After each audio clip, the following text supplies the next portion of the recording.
누구일까요? 저는 그리스도인이란 행복의 진품이다 이렇게 정의하고 싶습니다. 행복의 진품. 진품 반대는 뭡니까?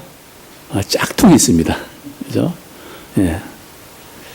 어떻습니까? 우리 한 분 한 분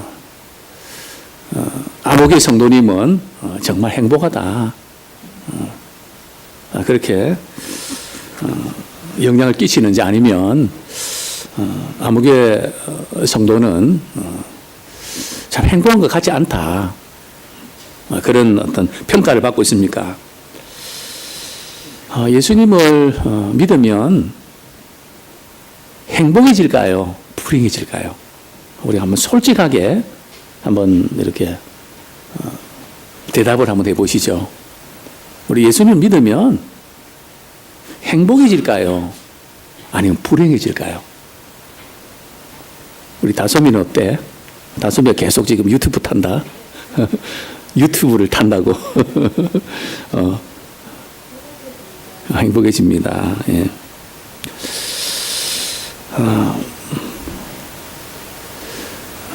많은 그리스도인들 가운데 우리가 이 세상에서는 행복해지면 안 된다고 생각하는 분들이 종종 있습니다. 이 세상에서는 핍박받고 고난받고 역경을 감당하다가 천국 가서 행복하면 되지. 이 세상에서 행복을 누리는 것은 사치라고 행복에 대해서 거부감을 느끼는 분도 있습니다. 제가 사실 이 설교를 이렇게 준비하기까지 참 많은 시간을 들여서 또 이렇게 행복이라는 또 책을 또 이렇게 제가 보면서 나름대로 정립을 합니다. 랜디 알콘이라는 사람이 행복이라는 책을 썼는데요. 두께가 900페이지입니다. 이 행복이라는 이 주제에 대해서 이렇게 쓸 내용이 많을까? 저는 깜짝 놀랐습니다.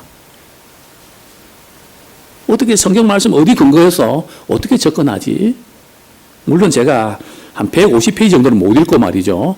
도서관에 돌려줘야 되니까 반납은 했지만 나름대로 참 깊이 있는 지적을 했다 하는 생각이 드는데요.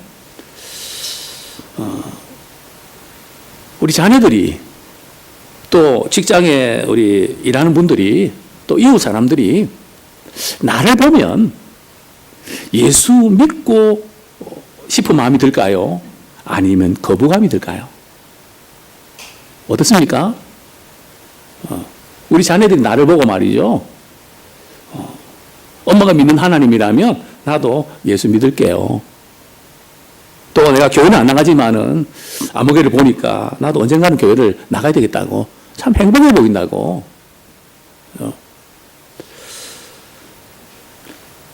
우리가 다니는 교회, 예람교회는 행복합니까? 여러분의 가정은 행복하십니까? 일터에서 행복하십니까? 어디에서도 행복하지 않으십니까? 행복과는 담 쌓은 지 오래라고요. 오늘 저는 이 말씀을 통해서 참 그리스도인들이 어떻게 살아야 되는가 하는 부분들을 함께 나누고 싶습니다. 세상 사람들은 행복을 뭐라고 정의할까요? 그죠? 요즘 네이버에서 말이죠. 이 사전이 있어서 또 클릭하면 쭉 나오니까 너무 좋습니다. 그죠? 세상 사람들이 이렇게 말하는 행복은 이런 겁니다. 두 가지인데 하나는 복된 운수입니다. 그죠? 복된 운수. 다른 하나는 생활 가운데서 충분한 만족과 기쁨을 느끼어 흐뭇해하는 것. 그죠? 생활 가운데 충분한 만족과 기쁨을 느껴서 흐뭇해하는 게 바로 행복이라는 겁니다. 그죠? 이런 행복에 대한 정의가 제가 볼 때는 반은 틀렸고 반은 맞는 것 같습니다. 그죠? 반이 틀렸다고 하는 것은 복된 좋은 운수. 그죠? 이 부분은 우리가 성경적으로 볼 때는 좀 문제가 있죠. 또 뒷부분은 조금 이렇게 공감이 가는 부분도 있습니다. 물론 어디서부터 우리가 이렇게 기쁨을 누리는가 하는 그 부분에서는 차이가 있지만 어쨌든 일반적으로는 어떤 공통된 그런 부분도 있습니다. 그래서 우리가 잘 아는 철학자들, 플라톤이나 아리스토텔레스라든지 이런 사람들은 인생의 궁극적인 목표가 뭐냐? 그죠? 도대체 인생은 무엇을 목표로 해서 살아가냐? 궁극적인 목적이 뭐냐? 정의하기를 한 단어 행복이라 그럽니다. 그죠? 우리 그리스도인들은 우리 행복이 아니고 하나님의 영광입니다. 하나님께 영광 돌릴 때 이 행복은 이렇게 주어지는 선물이죠. 그죠? 그래서 많은 사람들이 행복을 추구해서 이렇게 여기저기 목마르고 찾아갔지만 마치 가보면 취해보면 신기루처럼 사라져버리는 이게 뭐지 하는 결론을 내릴 수밖에 없는 이유가 바로 여기 있는 거죠. 참 많은 사람들이 행복을 찾는데요. 하나님 위에서 행복을 찾고 있습니다. 아마 하나님 위에서 행복을 찾는 사람은 100명 중에 1명이 될까 말까 합니다. 교회를 다녀도 마찬가지입니다. 그 주예벌 성경 사전에 보면요, 우리 행복을 이렇게 정의하며 저는 이 행복을 우리 성경적으로 잘 압축해서 이렇게 표현하고 있다고 저는 보는데요. 이렇게 정의합니다.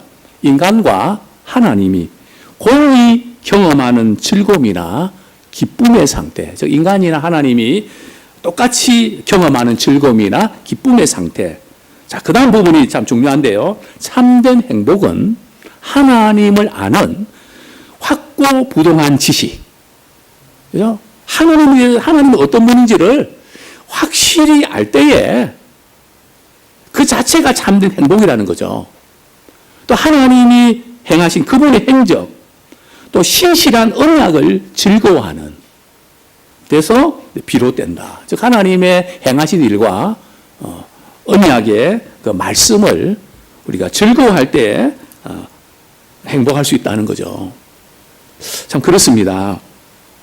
자, 우리가 한번 이렇게 질문을 툭 던져볼까요? 우리 하나님은 행복하신 분일까요? 불행하신 분일까요?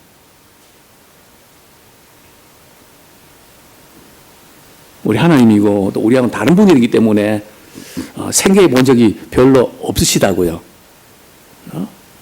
창세기부터 요한계시록에 쭉 보면 우리 하나님은 최고로 행복하신 분이십니다. 우주 만물을 창조하시고요. 뭐라고 말씀하셨죠? 하나님께서 보시기에 심히 좋았더라. 이 우주 만물을 바라보시면서 아주 심히 좋았다. 별의 굿이라는 거죠.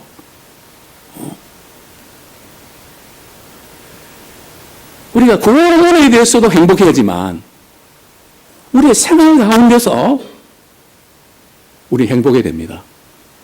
운동하면서도 우리 행복해야 돼요. 요리하면서도 행복해야 돼요. 놀면서 아이들이 노는 모습을 보면서도 우리 행복해야 돼요. 오늘 이 부분들을 조금 다루려고 하는데요. 하나님께서 보시기에 너무 좋았더라. 또 하나님은 우리를 바라보실 때도요. 내가 너로 인해서 기쁨을 느끼지 못하겠다. 하나님이 우리 믿음의 사람들, 하나님의 형상으로 만들어진 남자, 여자 할 것 없이 말이죠. 바라보면서 내가 너로 인해서 기쁨을 느끼지 못한다는 것이 얼마나 하나님이 행복해 하십니까? 자, 그렇다면 우리 하나님은 자기 백성들이 말이죠. 하나님의 그 자녀들이 행복한 모습을 보기 원하실까요?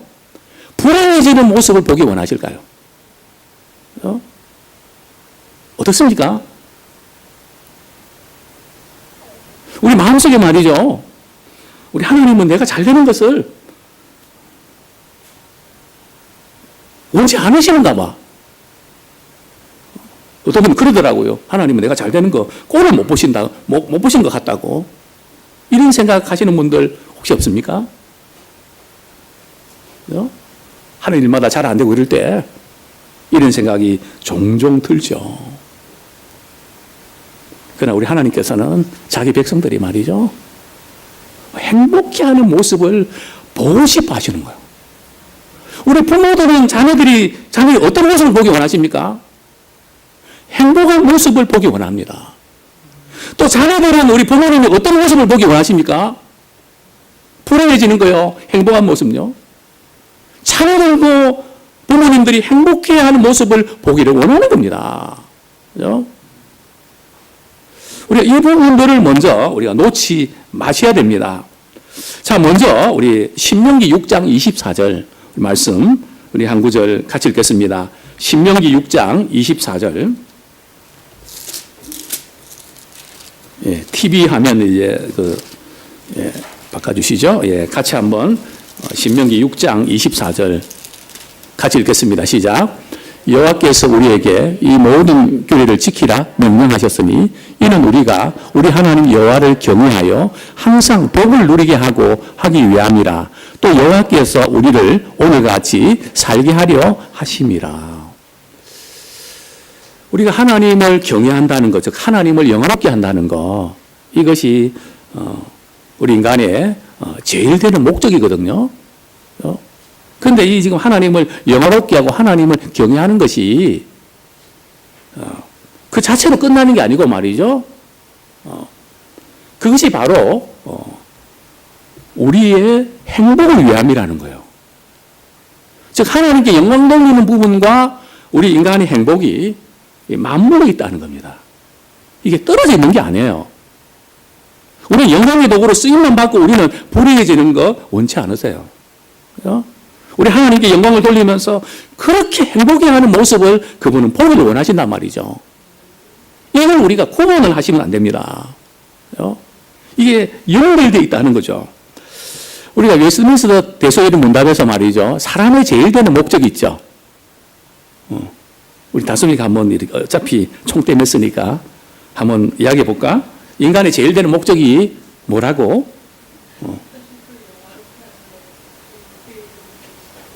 네, 그래서 하여튼 대충 이렇게 한 것 같은데요. 그렇죠.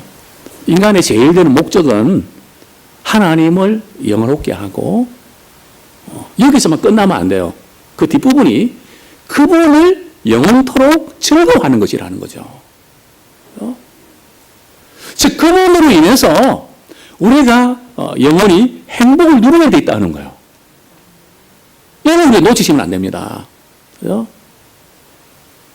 오늘 제가 이 뒷부분을 좀 제가 강조를 드리려고 하는데요. 자, 첫 번째로 신자의 행복은 고난 가운데서도 구원의 은혜를 체험하는 행복입니다. 신자의 행복은 말이죠, 먼저는 구원의 은혜를 체험하는 행복입니다. 참 구원의 은혜에 참여하는 행복인데요. 자, 먼저 우리 시편 오늘 89편의 이 저자는 누군가 하면 바로 이렇게 에스라인 에단의 마스길 에스라입니다. 그렇죠? 이스라엘 백성들이 참 바벨론 포로에서 돌아온 이후에 이렇게 시를 지었는데요. 자, 신자의 행복에 대해서 신자의 행복은 어디 있냐 이렇게 묘사하고 있습니다. 자, 먼저 우리 15절 말씀 같이 읽겠습니다. 시작. 즐겁게 소리칠 줄 아는 백성은 복이 있나니 여호와여 그들이 주의 얼굴빛 안에서 탄미리로다. 우리 성도가 누군가 하면 즐겁게 소리칠 줄 아는 백성. 즉 하나님의 은혜와 축복을 받고 기뻐서 어쩔 줄 몰라 하는, 그죠? 최고의 행복을 느끼는 사람, 그죠? 바로 그것이 참 구원의 은혜를 경험한 사람의 특권이기도 합니다. 정말 이 진정으로 행복한 사람이 누굴까요? 구원의 은혜를 경험한 사람입니다. 돈이 있든지 없든지, 몸이 아프든지 병들었든지, 그죠? 어떤 가정 환경에서 태어났든지 할 것 없이 최고의 행복자가 누군가 하면요. 구원의 은혜에 참여한 사람, 즉 하나님을 아버지로 모시고 나는 그분의 자녀임을 확실히 알고 믿고 경험하면서 살아가는 사람. 신명기에 보면 하나님께서 이렇게 말씀합니다. 너는 행복자로다. 너같이 구원을 얻은 백성이 어디 있느냐? 너는 행복자로다. 우리 옆에 있는 분들이 그렇게 인사하기 원합니다. 당신은 행복자입니다. 굉장히 중요한 부분이에요. 그죠? 우리가 이 부분들을 우리가 놓치고 있단 말이죠. 우리를 구원하시기 위해서 예수 그리스도께서 십자가 지시고 생명을 내어주시고, 그죠? 도대체 우리가 뭔데? 우리의 가치가 뭔데? 그죠? 그래서 우리는 이제 우리 기독교에서 놓치고 있는 것이, 또 오늘 젊은이들이 많이 이제 교회에 대해서 반감을 가고 있는 중에 하나가, 교회 오면 자꾸 죄인이라는 것만 지적을 해주니까 반감이 생긴단 말이죠. 물론 그게 틀린 거 아닙니다. 우리가 죄인 것을 지적하기 전에 말이죠. 우리 꼭 기억해야 될 것은 우리는 하나님의 형상으로 만들어진 정말 소중한 존재라는 겁니다. 이 순서를 바꿔야 돼요. 자꾸 그렇게 그냥 교회만 오면은 죄인 취급당하고 뭐 그냥 이렇게 지금 있으면 숨고 싶고 막 이런 그냥 불안해지고 뭐 그냥 웃다가도 교회 들어오면 심각해지고, 물론 우리가 어떤 때는 심각해질 때는 심각해져야 되겠지만 결과적으로 우리가 빛으로 나가야 된단 말이죠. 복음은 생명이고 빛 아닙니까? 그죠? 어쨌든 우리의 최고의 복은 시편 32편 1절에 보면 허물의 사함을 받고 자신의 죄가 가려진 자는 복이 또다. 여기 복이 행복이에요. 그죠? 허물의 사함을 받고 자신의 죄가 가려진 자는 복이 있다. 또한 우리 그리스도인들은 이 하나님이 행하신 일, 하나님의 사랑과 그분이 내게 행하신 참 신실한 그 은혜를 다른 사람에게 전할 때 우리는 행복합니다. 그래서 오늘 말씀은 즐겁게 소리칠 줄 아는 백성은 복되다. 그죠? 복음의 소식을 전하는 자의 아름다운 발이요. 그죠? 우리 이 은혜와 이 사랑을 증가할 때에 우리는 행복하다는 거죠. 우리 본문 우리 1절부터 3절까지 우리 한번 같이 읽겠습니다. 시편 89편 1절부터 3절까지 시작. 내가 여호와의 인자하심을 영원히 노래하며 주의 성실하심을 내 입으로 대대히 알게 하리다. 내가 말하기를 인자하심을 영원히 세우시며 주의 성실하심을 하늘에서 견고히 하시리라 하였나이다. 주께서 이르시되 나는 내가 택한 자와 언약을 맺으며 내 종 다윗에게 맹세하기를. 자, 시편 89편은 말이죠. 하나님께서 다윗에게 맺은 이 언약을 찬양하는 내용입니다. 그죠? 하나님의 인자하심, 인자는 사랑이거든요. 또 성실하심, 그죠? 참 신실하시는 그 은혜를 우리가 찬양하는 것을 보게 되는데, 자, 이러한 우리 주님을 전하는 그런 자가 행복한 사람이라는 거죠. 자, 그런데 그러면 신자가 행복을 하려고 해서 아무 문제가 없는 걸까요? 행복에 무풍지대에 사는 걸까요? 그렇지 않습니다. 우리 성경이 말하는 행복은 반드시 때로는 고난을 동반합니다. 시편 우리 89편에 보면 이제 우리가 이런 33절, 34절 우리 한번 같이 읽겠습니다. 89편 33절, 34절 시작. 그러나 나의 인자함을 그에게서 다 거두지는 아니하며 나의 성실함도 패하지 아니하며 내 언약을 깨뜨리지 아니하고 내 입술에서 낸 것은 변하지 아니하리로다. 참 하나님은 성실하시고 사랑이 많으신데 우리는 살아가면서 하나님과 우리의 맺은 언약을 잘 깨뜨린단 말이죠. 한번 깨뜨리고 또 깨뜨리고. 그죠? 또 이제 그 부분 회개하고 돌아오기를 바라는데 계속 그 길을 갈 때에 때때로 하나님께서 우리를 사랑하시기 때문에 징계하시죠. 그것이 우리에게는 고난으로 찾아옵니다. 그래서 우리에게 고난이 찾아왔을 때는 이미 하나님께서 많이 벼르셨다고 하는 기간이 있는 겁니다. 그게 이제 겉으로 드러난 건데요. 언약을 이렇게 깨트릴 때에, 그래서 이스라엘 백성들도 하나님이 택한 백성인데 언약을 계속 깨트릴 때에 하나님보다 다른 것에 더 마음이 빼앗겨서 그냥 월요일부터 토요일까지 하나님을 잊어버릴 정도로, 교회 오면 하나님, 또 밥 먹을 때 우리 하나님, 그 외에는 하나님을 까마득히 잊어버리는, 부모가 직장에서 일한다고 자녀를 잃어버립니까? 자녀가 있었네? 아니죠. 밥 먹었는지, 집에는 잘 왔는지, 숙제는 잘하고 있는지, 항상 관심은 자녀이지 않습니까? 그래서 우리 믿음의 사람들은 우리가 월요일부터 토요일까지 말이죠. 우리가 어디 있든지, 물론 바쁘게 하다 보면 때때로 우리가 생각으로는 잊어버릴 수 있지만, 또 그래도 늘 기억나는 거, 우리 마음이 하나님을 향하여 찾아가는 거예요. 이것이 구원입니다. 구원받는 사람은요, 우리가 어디 있든지 나를 사랑하신 그분을 찾아가게 되었습니다. 그죠? 사랑하는 여러분들도 말이죠, 그렇게 만나면서도 그냥 찾아갑니다. 방금 만났는데 도착해서 말이요, 또 보고 싶다고 찾아간단 말이죠. 이게 사랑의 관계 아닙니까?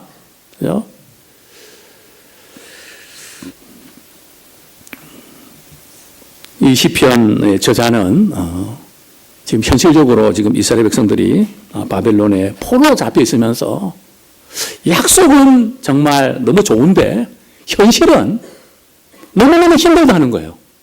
그죠? 교회 와서 말씀 들을 때는 참 좋은데 우리의 직장과 가정과 현실 삶에 딱 부딪히면 이게 장난이 아니란 말이죠. 그죠? 항상 우리 이 사이에서 갭을 느끼지 않습니까? 우리 성경 말씀 우리 46절, 이 고백이 또 우리의 고백입니다. 우리 89편 46절 같이 읽겠습니다. 시작. 여호와여, 언제까지니까 스스로 영원히 숨기시리까? 주의 노가 언제까지 불붙듯 하시겠나이까? 지금 이 시편의 저자는 말이죠, 자기 백성들이 참 하나님 분명히 언약을 주셨는데 언약을 깨뜨려서 바벨론 포로에 있으면서 직장에 매이고 삶에 매이고 관계 때문에 매이고 경제적 문제에 매이고, 이렇게 힘들고 어려운 삶을 언제까지 계속해야 됩니까? 하나님 언제까지 내 문제를 관망만 하시고 영원히 숨으시겠습니까? 하나님의 진노가 막 언제까지 불붙듯 나의 모든 삶을 태우시겠습니까? 이렇게 고백하면서 시편의 저자는 이렇게 된 것이 우리가 하나님 앞에서 범죄했기 때문에 그렇습니다. 그러나 이 시편의 저자는 이 고난에 묶이지 않고요, 고난 너머를 바라봅니다. 그래서 신자의 행복은 고난이 없는 행복이 아니라 고난 너머에 계신 하나님을 바라보는 것입니다. 자, 우리 시편 89편 40절 한번 같이 읽겠습니다. 89편 40절 시작. 그의 모든 울타리를 파괴하시며 그의 모든 요새를 무너뜨리셨으므로, 예.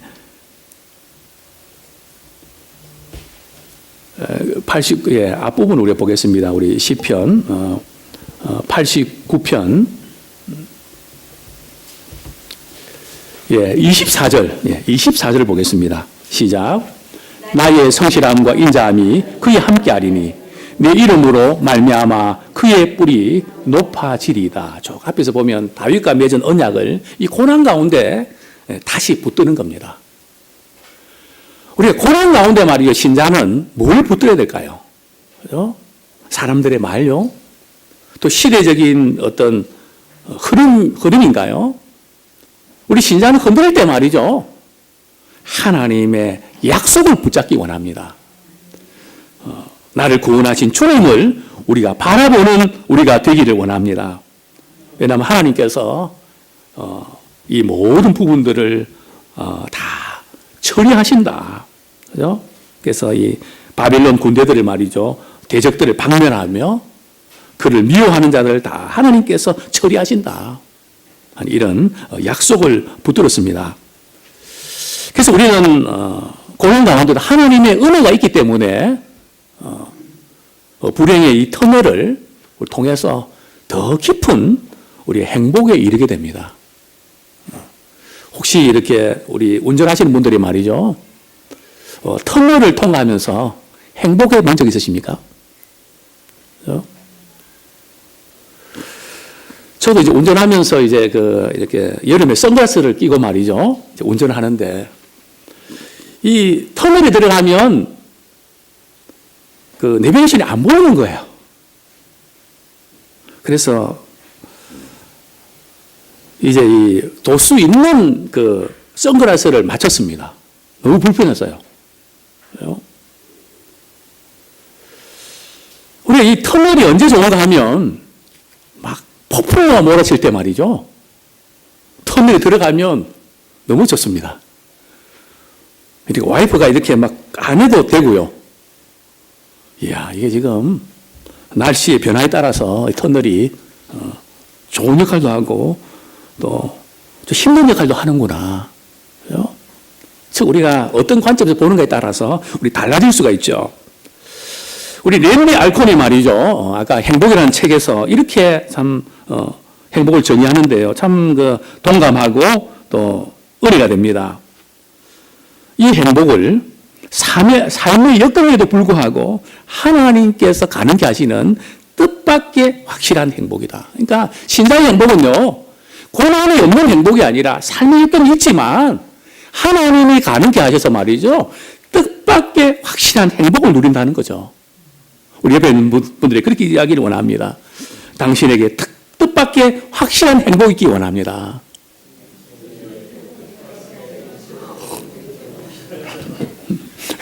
근데 벌써 이렇게 인사하는 모습이 아마 뜻밖의 확실한 행복은 없을 것 같은, 이미 포기해버린 것 같은 그런 느낌들이 드는데요.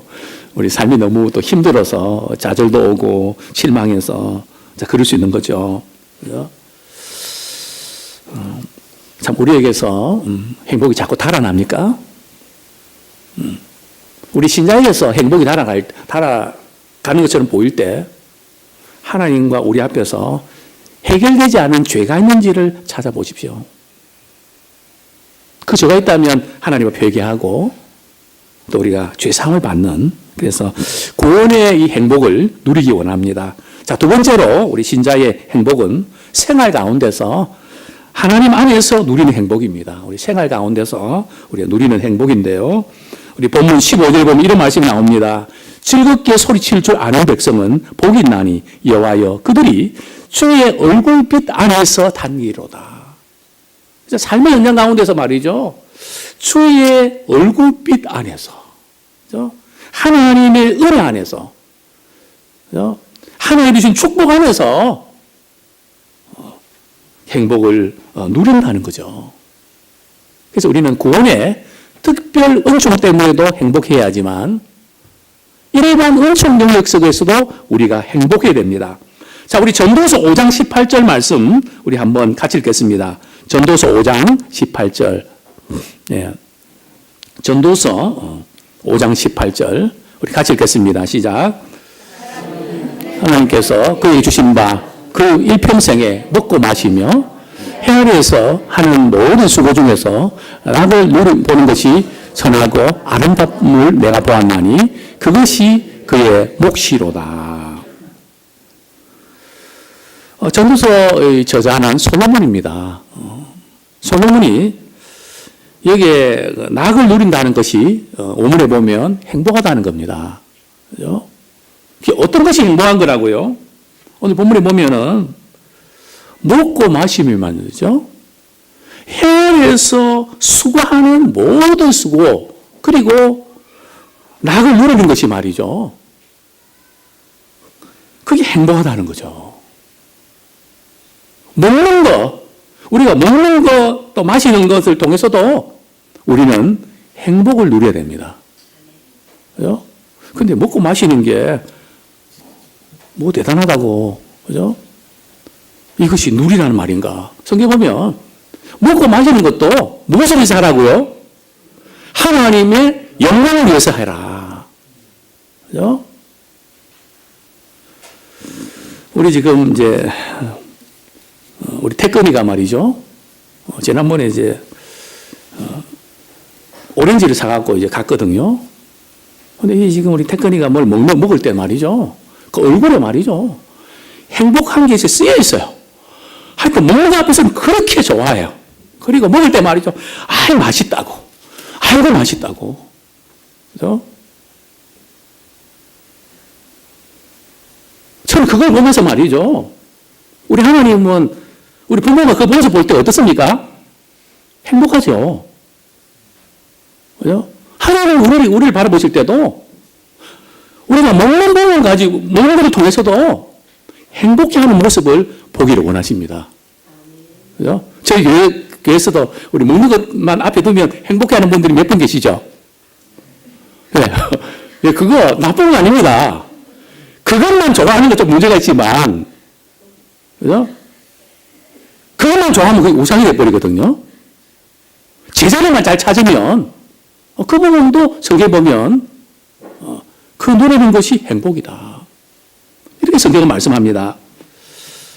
하나님보다 말이죠. 하나님이 주신 선물을 더 좋아하는 그것이 우상이지. 신앙생활이 영적인 것만이 아니에요. 그죠? 하나님이 주신 자연도 필요하고요. 또 몸이 피곤하면 쉬는 것도 필요하고요. 그죠? 취미생활도 필요하고요. 그죠? 그 모든 것이 영적인 것과 모르는 게 아니라는 거죠. 그래서 성경은 그 부분을 강조하고 있는데요. 창조주 우리 하나님을 우리가 섬기는데요. 우리가 자연을 이렇게 바라보면서도 즐길 줄 알아야 됩니다. 하늘을 바라보고 바다를 바라보고 꽃을 바라보고 또 사랑을 바라보면서 행복해하는 그것을 하나님께서 우리에게 원하신다는 거죠. 사랑하는 아내와 남편, 자녀들, 손주들, 그죠? 안 믿는 사람들도 행복해하죠. 그러나 제가 발견한 것은요, 하나님이 내게 주신 아내다. 하나님이 내게 주신 남편이다. 하나님이 내게 주신 자녀다. 하나님이 내게 주신 선물이다. 이 관점에서 바라보는 사람은요, 세상 사람들이 행복해하는 것과는 비교가 안 됩니다. 차원이 달라요. 우리가 이런 만남을 통해서도 우리 행복을 누리는 자가 되기 원합니다.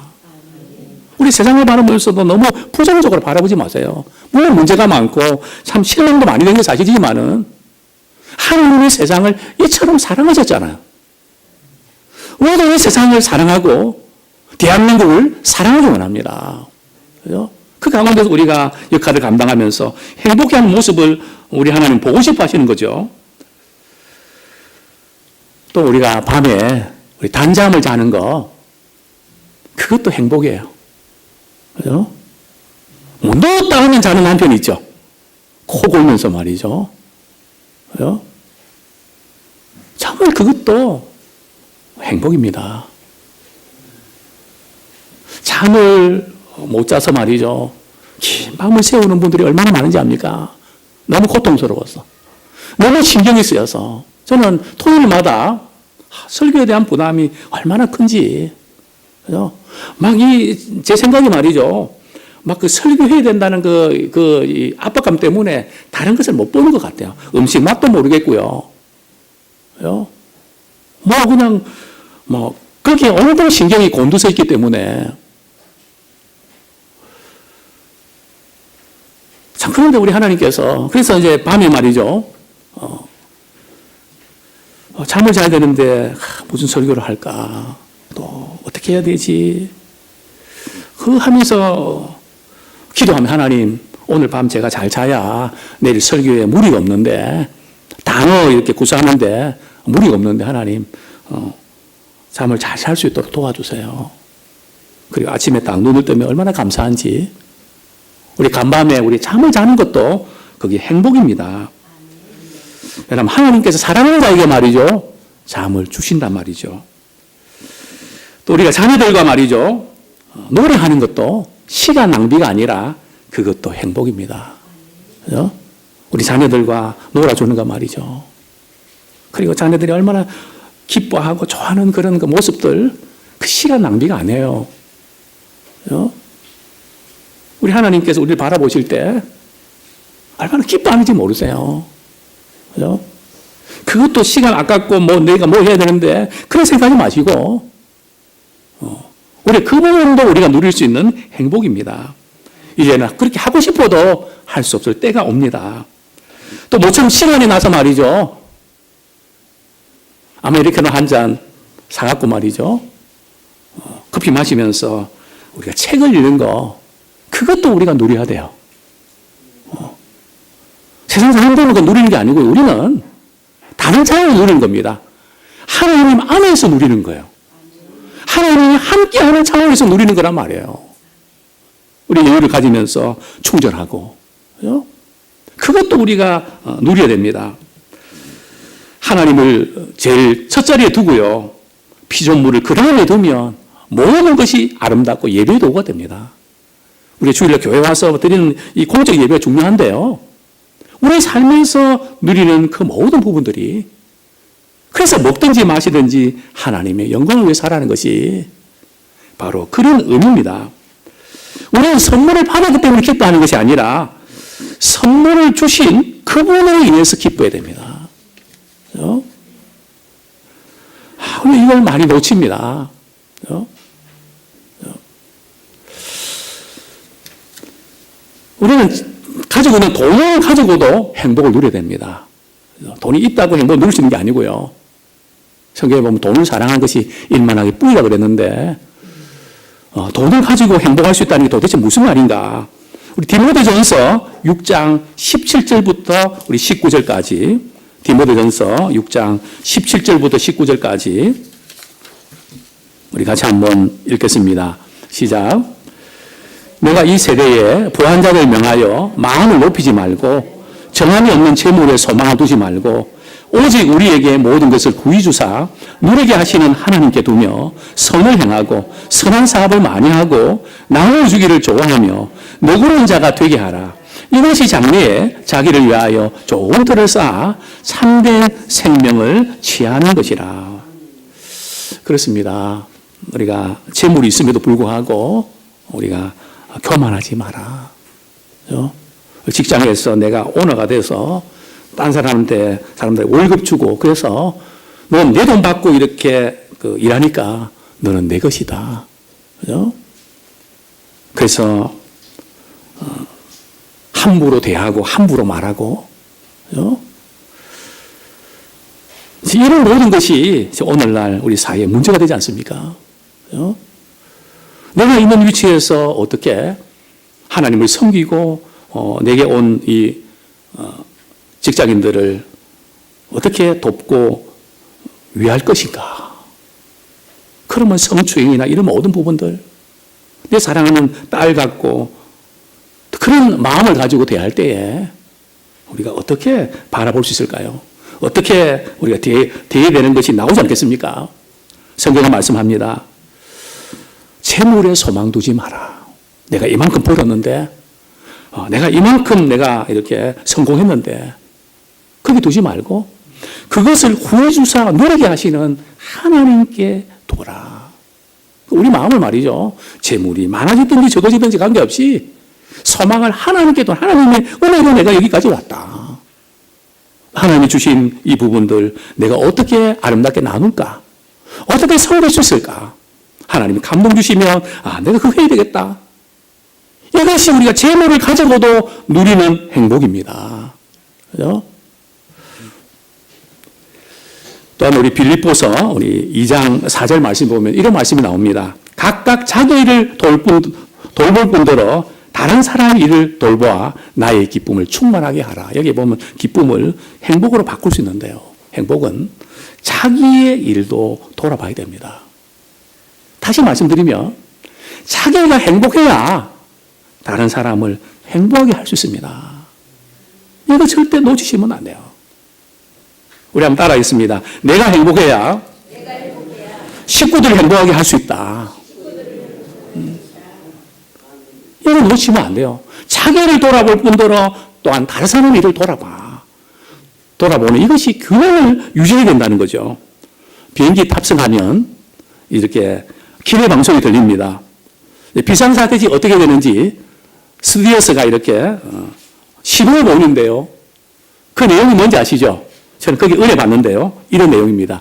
자녀와 노약자와 동승하신 승객께서는 비상시에 본인부터 산소 마스크 쓰신 다음에 옆 사람을 도와주십시오. 비슷합니까? 네? 본인이 먼저 산소 마스크를 쓰고 그 다음에 옆에 있는 걸 도와주란 말이죠.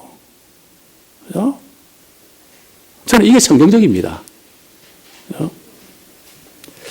우리 그리스도인들은 행복의 진품입니다. 우리 행복의 전도사입니다. 십자가 사건을 듣고 오래 은혜를 받았기 때문에 최고의 행복자입니다. 하나님 우리를 창조하신 이 자연의 모든 것들, 창조의 걸작품인 사람들을 바라보면서도 우리는 얼마나 소중한지 행복을 누리는 자 되기 원합니다. 어떤 것이든, 그죠? 우리의 삶의 모든 것, 그죠?